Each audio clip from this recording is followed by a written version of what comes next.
नमस्ते, प्रणाम। मैं हूँ आपकी वंदना। स्वागत करती हूँ अपनी यूट्यूब चैनल पे आप सभी का। तो फ्रेंड, हम लोग प्यारा सा छोटा सा सोहर गीत लेके आए हैं। कैसा लगेगा आप कमेंट बॉक्स में जरूर बताइएगा। कौन दिन बहुत अच्छा हुआ था। ये बगल से अच्छा तुम्हारे बगल से अच्छा तक दे चल।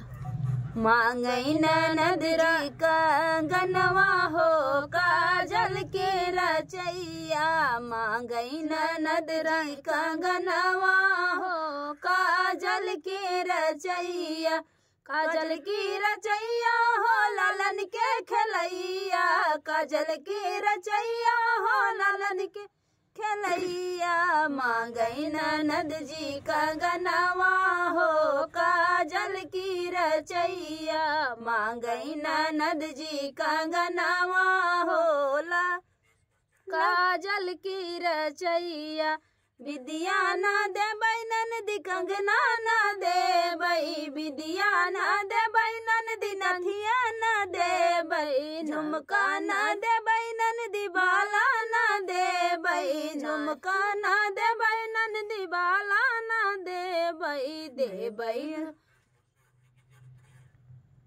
देबै ना कौनो गहनवा हो काजल के रचैया, कहू ना देबै गहनवा हो काजल के रचैया, मांगई ननद रानी कंगना हो ललना के भये से, बैठी दुआरे पे हंसले ससुर जी, बैठी दुआरे पे हंसले ससुर जी, ठाड़ी आंगनवा में नाचै ननद जी, ठाड़ी आंगनवा में नाचै ननद जी, ठनगन मचावई वो सरिया हो काजल के रचैया, ठनगन मचावई वो सरिया हो काजल के रचैया, मांगई ननद रानी कंगना हो काजल के रचैया, मांगई ननद रानी कंगना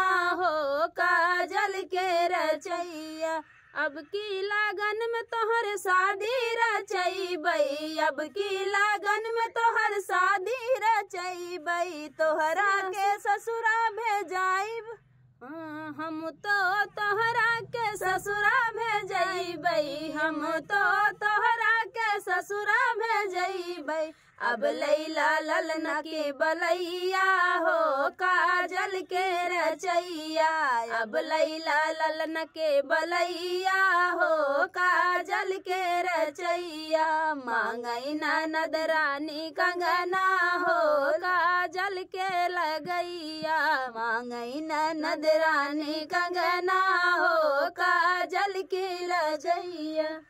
तो फ्रेंड, रुक रुक के गीत आप लोगों को कैसा लगा रुक रुक के गीत कैसा लगा कमेंट बॉक्स में बताना। फिर मैं किसी नए गाने साथ, तब तक के लिए बाय बाय दोस्तों।